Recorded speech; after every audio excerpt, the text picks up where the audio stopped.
عثمان غنی رضی اللہ تعالیٰ عنہ کے حوالے سے یہ سارے واقعات آپ کی سیرت کردار کے حوالے سے ملتے تو ہیں۔ تو فرمایا کہ حضرت عثمان غنی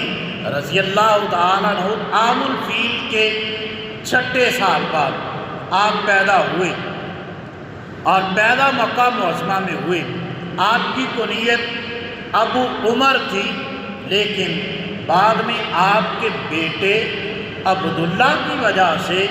آپ کو یہ کنیت اس کنیت سے پکارا جانے لگا کہ ابو عبداللہ، یعنی پھر آپ کو یہ کنیت دے دی گئی۔ اور فرمایا کہ حضرت عثمان کا 5ویں پشت پیچھے جائیں آپ تو یعنی دادا سے پردادا کی طرف جائیں تو سرکار سے 5ویں پشت میں جا کے حضرت عثمان کا سلسلہ نسب آقا